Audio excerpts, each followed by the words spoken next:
भक्तों लोग, आज आपको देवी भागवत में तुलसी के साथ शंखचूड़ का गार्ध विवाह, शंखचूड़ से पराजित और निर्वासित देवताओं का ब्रह्मा तथा शंकर जी के साथ वैकुंठ धाम जाना, श्री हरि का शंखचूड़ के पूर्व जन्म का वृत्तांत बताना, यह कथा आपको देवी भागवत में बता रहा हूँ। आप इसको ध्यानपूर्वक सुने और भक्ति माँ भक्ति चैनल को लाइक करें, सब्सक्राइब करें। माँ भक्ति आपका कल्याण करे, आपके परिवार का कल्याण करे और इसको जरूर लाइक एंड सब्सक्राइब जरूर करना।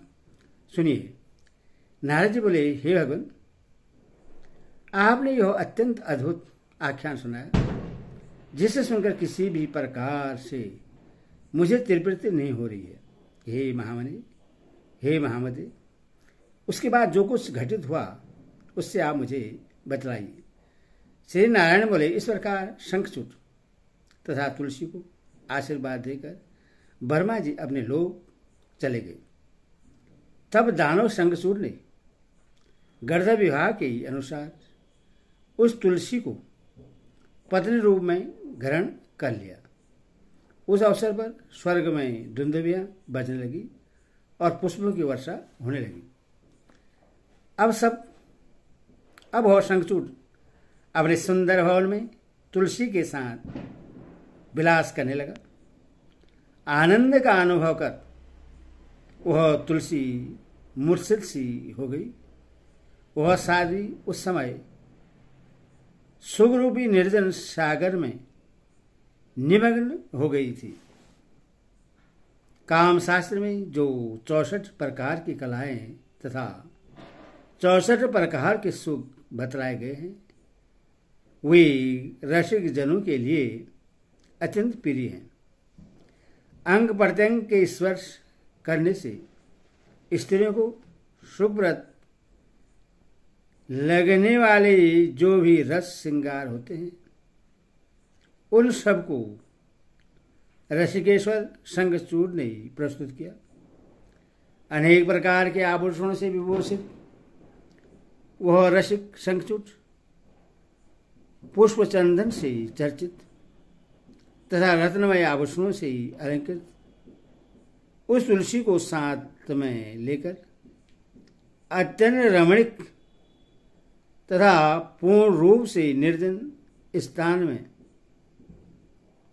पुष्प चंदन से सुरभित वायुक्त पुष्पोद्यान और पुष्प चंदन से सुशोभित नदी के तट पर पुष्प चंदन से चर्चित सैया पर राजक्रीड़ा में निरत रहता था। काम क्रीड़ा के ज्ञाता वे दोनों कभी भी विलास से विरत नहीं होते थे। उस साध्वी तुलसी ने अपनी चंचल लीला से अपने पति का मन हर लिया था। इसी प्रकार रस भावों की ज्ञाता शंखचूड़ ने भी रसिका तुलसी का मन अपने ओर आकृष्ट कर लिया था। उस तुलसी ने राज्य की वस्त्र का चंदन तथा मस्तक का तिलक मिटा दिया। उसी प्रकार उस शंखचूड़ ने भी तुलसी के सिंदूर बिंदु को मिटा दिया। काम क्रीड़ा में ही शंखचूड़ ने प्रसन्नतापूर्वक उस तुलसी के वस्त्र आदि पर और उसी प्रकार तुलसी ने उसके वाम पार्श्व में अपने हाथ के आभूषण का चिन्ह बना दिया। इस प्रकार परस्पर आलिंगन आदि करते हुए काम कला का समय ज्ञान रखने वाले वे दोनों क्रीड़ा करने लगे। रति क्रीड़ा से विरक्त होकर वे दोनों मन में जो इच्छा रहती थी उसके अनुसार एक दूसरे का श्रृंगार करते थे। वह तुलसी शंखचूड़ के मस्तक पर कुमकुम में से चंदन लगाती थी और उसके सभी मनोहर अंगों में चंदन का लेप करती थी। वह शंखचूड़ को सुवासित तांबुल खिलाती थी, अग्नि के समान शुद्ध 2 वस्त्र पहनाती थी, वृद्धावस्था रूपी रोग दूर करने वाला परिजात पुष्प प्रदान करती थी, बहुमूल्य रत्नों से निर्मित उत्तम अंगूठी पहनाती थी और तीनों लोगों में दुर्लभ उत्तम मणियों के आभूषणों से अलंकृत करती थी। इस प्रकार शंखचूड़ का श्रृंगार करने के पश्चात मैं आपकी दासी हूं, ऐसा बार बार कहकर वह तुलसी महान भक्ति के साथ अपने गुणगान पति को प्रणाम करती थी। वह अभलक नेत्रों से कामदेव के समान अपने पति के मुखारबिंद को मुस्कुराती हुई बार बार देखती रहती थी। इसी प्रकार शंखचूड़ भी प्रिया तुलसी को आकर्षित करके वश से लगा लेता था और वस्त्र से ढके हुए उसके मुस्कान युक्त मुख कमल को निहारने लगता था। वह तुलसी के कठोर कपोलों तथा बिंबाफल के समान लाल होठों का स्पर्श करने लगता था। तदंतर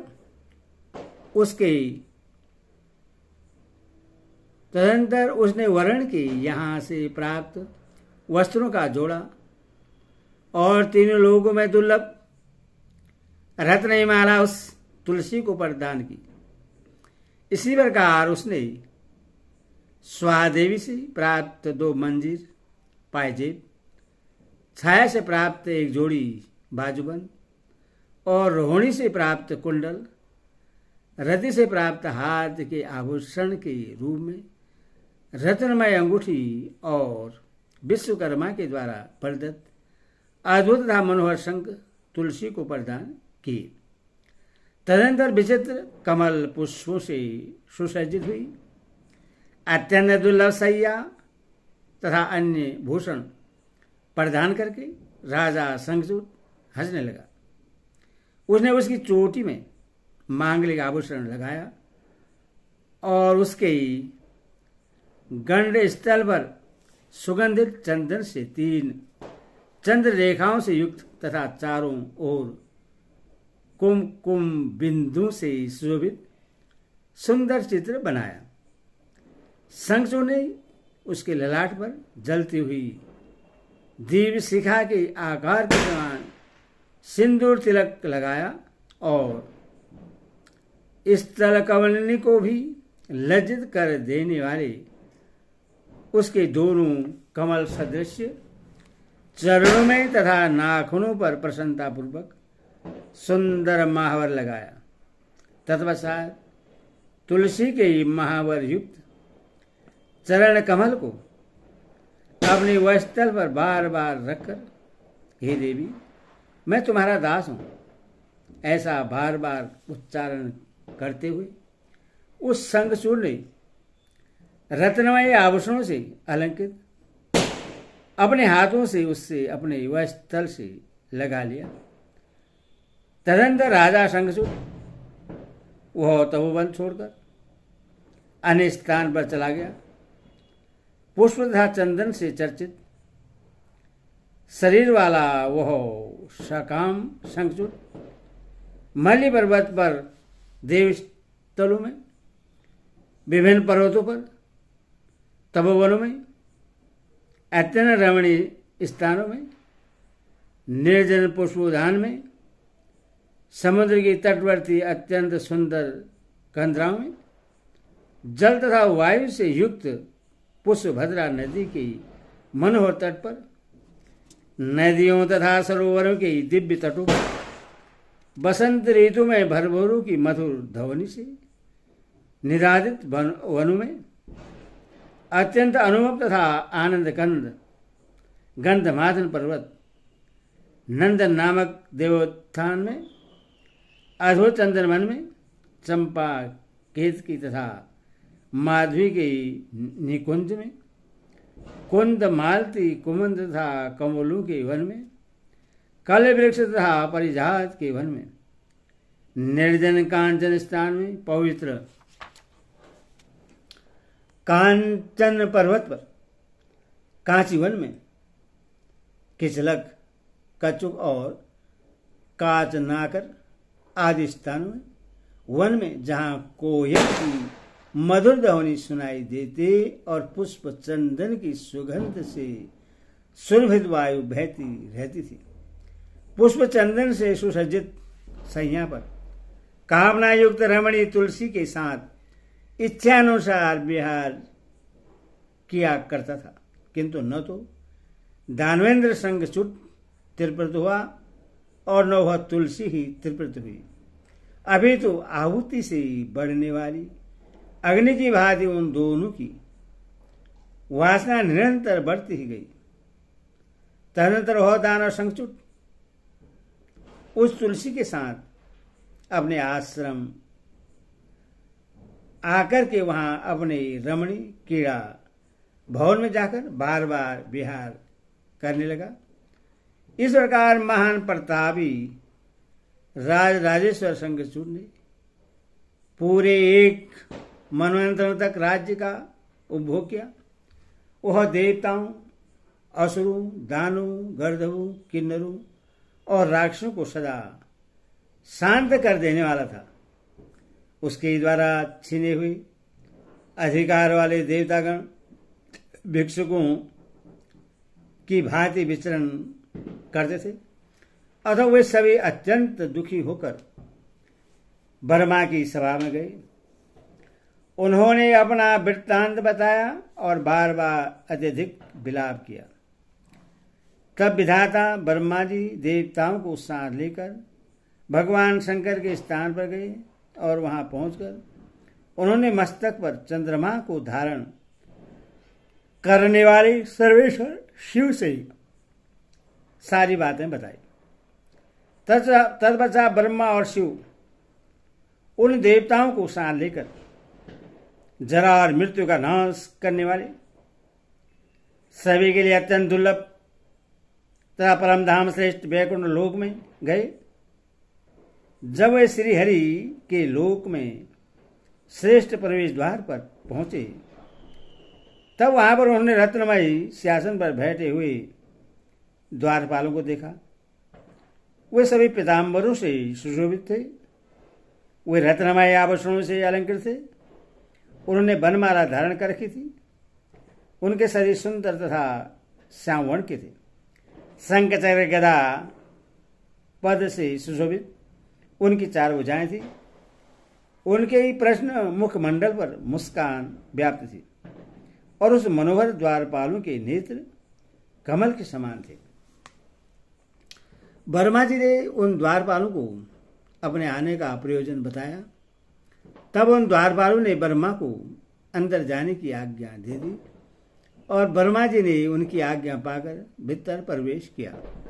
इस प्रकार वर्मा जी ने भीतर 16 द्वारों को देखा और देवताओं के सामने पार करके वे श्री हरि की सभा में पहुंचे। वह सभा देवर्षियों तथा 4 भुजा वाले पादर्शों से घिरी हुई थी। वे सभी पादर्श नारायण स्वरूप थे और कस्तूभ मणि से अलंकृत थे।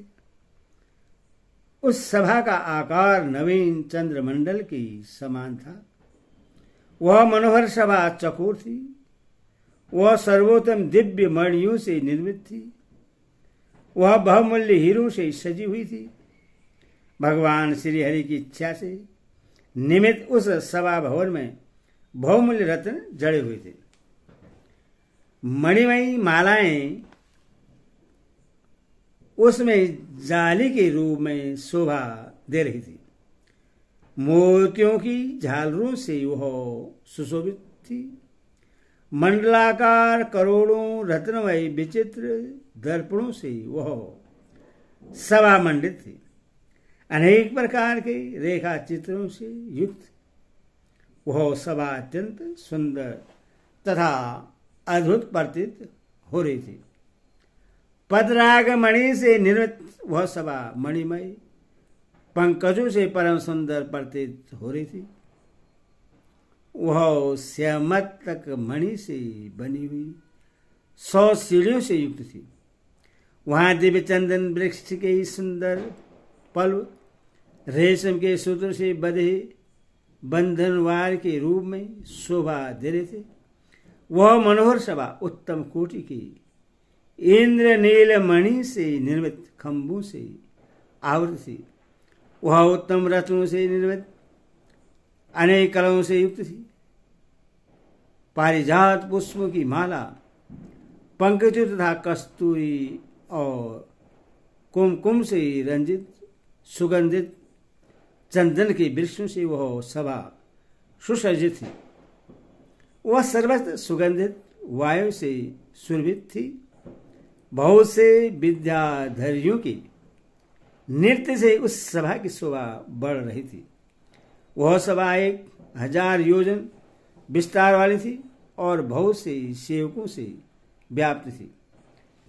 देवताओं से ब्रह्मा तथा शिव ने सभा के मध्य भाग में विराजमान श्री हरि को तारों से घिरे चंद्रमा के समान देखा।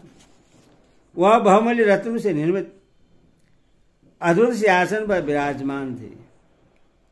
वे किरीट कुंडल तथा वनमाला से शोभित थे। उनके संपूर्ण अंग चंदन से अनुलिप्त थे। वो अपने हाथों में लाल कमल धारण किए हुए थे। वो प्रसन्नतापूर्वक मुस्कुराती हुई अपने सामने नृत्य गीत आदि का अवलोकन कर रहे थे। उन सरस्वती कांत भगवान श्री हरि का विग्रह शांत था। लक्ष्मी जी उनके चरण कमल पकड़े हुई उनकी सेवा में संलग्न थी और लक्ष्मी जी के द्वारा दिए गए सुवासित तांबुल का वे सेवन कर रहे थे। भगवती गंगा परम भक्ति के साथ सभी चवा डुलाकर उनकी सेवा कर रही थी। वहां उपस्थित सभी लोग भक्तिपूर्वक मस्तक झुकाकर उनकी स्तुति कर रहे थे। हे नारद, ऐसे उन विशिष्ट परिपूर्णतम भगवान श्री हरि को देखकर ब्रह्मा आदि सभी देवता प्रणाम करके उनकी स्तुति करने लगे। उस समय उनके सभी अंग पुलकित हो गए थे। आंखों में आंसू भर आए थे और वाणी गदगद हो गई थी। वे सभी भक्त परम भक्ति के साथ अपने कंधे झुकाए भयभीत होकर उनके समक्ष खड़े होकर स्तुति कर रहे थे। इसके बाद जगत की रचना करने वाले ब्रह्मा जी ने दोनों हाथ जोड़कर भगवान श्री हरि के सामने विनम्रतापूर्वक सारा वृत्तांत निवेदित कर दिया। उनकी यह बात सुनकर सभी अभिप्रायों को समझने वाले सर्वस्व श्री हरि ने ब्रह्मा जी से हंसकर मन को मुग्ध करने वाला एक अद्भुत रहस्य कहना आरंभ किया। श्री भगवान बोले, हे पदच, यह महान तेजस्वी शंखचूड पूर्व जन्म में एक गोप था और मेरा परम भक्त था। मैं इसका सभी वृत्तांत जानता हूं। अब आप पुरातन इतिहास के रूप में निबद्ध उसका संपूर्ण वृत्तांत सुनिए। गोलोक से संबंध रखने वाला यह चरित्र पापों का नाश करने वाला तथा पुण्य प्रदान करने वाला है। सुदामा नामक एक गोप मेरा प्रधान पार्षद था। राधिका के दारुण श्राप के कारण उससे दानव योनि में जन्म लेना पड़ा। एक बार मैं अपने प्राणों से भी अधिक प्रिय श्रेष्ठ बिरजा को साथ में लेकर अपने निवास स्थान से राजमंडल में गया था। मैं गिरजा के साथ राजमंडल में गया हूं। परिचारिका के मुख से ऐसा सुनकर कुपित हो राधिका वहां आ गई, किंतु उसने मुझे वहां नहीं देखा। बाद मेरे अंतर्ध्यान होने तथा बिरजा के नदी रूप में परिणत हो जाने का समाचार सुनकर राधा अपनी सखियों के साथ फिर अपने भवन चली गई। उस भवन में सुदामा के साथ मौन तथा स्थिरचित होकर मुझे बैठा हुआ देखकर देवी राधा ने मेरी बहुत भर्त्सना की। उससे सुनकर सुदामा सहन नहीं कर सका और उन पर कुपित हो गया। उसने मेरे सामने ही राधा को क्रोध के साथ बहुत फटकारा। उसकी बात सुनकर राधिका क्रोधित हो उठी और उनकी आंखें रक्त कमल के समान लाल हो गई। उन्होंने तत्काल भयभीत सुदामा को मेरी सभा से बाहर निकाल देने का आदेश दिया।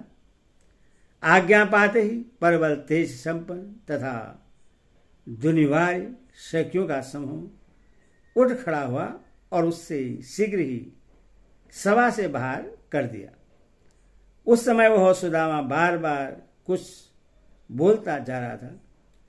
इस रवन सखियों से सुदामा के विवाद करने के कारण राधा और भी कुपित हो उठी और उन्होंने कुपित होकर सांप दे दिया। तुम दानव योनि में जन्म प्राप्त करो, ऐसा दारुण वचन कहा था। तदनंतर सुदामा मुझे प्रणाम करके रोता हुआ तथा सखियों को कोसता हुआ सभा भवन से बाहर जाने लगा।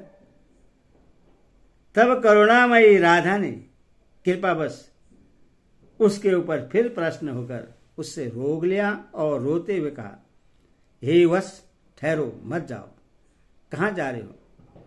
ऐसा बार बार कहती हुई राधा व्याकुल होकर उसके पीछे पीछे चल पड़ी। यह देखकर सभी गोपी और गोप अत्यंत दुखी होकर रोने लगे। तब मैंने राधिका को तथा उन सभी को समझाया कि सांप का पालन करके वह सुदामा आधे क्षण में ही वापस आ जाएगा। हे सुदामन, तुम यहां अवश्य आ जाना। ऐसा कहकर मैंने राधा को शांत किया। हे संपूर्ण जगत की रक्षा करने वाले ब्राह्मण, गोलोक के आधे क्षण में ही पृथ्वी लोक पर एक मनवंतर का समय व्यतीत हो जाता है। यह बात बिल्कुल सत्य है। इस प्रकार यह सब कुछ पूर्व निश्चित व्यवस्था के अनुसार ही हो रहा है। अतः संपूर्ण मायाओं का पूर्ण ज्ञाता महान बलशाली तथा योगेश्वर शंखचूड़ समय आने पर उसी गोलोक में वापस चला जाएगा। अब आप लोग मेरा त्रिशूल लेकर शीघ्र भारतवर्ष में चलें और वहां पर शंकर जी मेरे त्रिशूल से उस राक्षस का संहार करें। वह दानव शंखचूड़ अपने कंठ में मेरा सर्वमंगलकारी कवच निरंतर धारण किए रहता है। इसी से वह सदा संसार विजयी बना हुआ है। हे ब्राह्मण, उसके कंठ में उस कवच के रहते उससे मारने में कोई प्राणी समर्थ नहीं है। अतः मैं ही ब्राह्मण का रूप धारण कर उससे कवच की याचना करूंगा। जिस समय उसकी पत्नी का सदी तत्व नष्ट होगा उसी समय उसकी मृत्यु होगी। ऐसा आपने उससे वर भी दे रखा है। इसके लिए मैं अवश्य ही उसकी पत्नी के उदर में अपना तेज स्थापित करूंगा, जिससे उस शंखचूड़ की मृत्यु हो जाएगी। इसमें संदेह नहीं है। तब उसकी पत्नी अपना शरीर त्याग कर पुनः मेरी प्रिया बन जाएगी। ऐसा कहकर जगत के स्वामी भगवान श्री हरि ने शंखचूड़ को त्रिशूल दे दिया और त्रिशूल देकर वे श्रीहरि प्रसन्नतापूर्वक तत्काल अनंतपुर में चले गए। और उसके बाद सभी देवताओं ने ब्रह्मा आदि शंकर जी को आगे करके भारतवर्ष के लिए प्रस्थान किया। तुलसी माता की जय।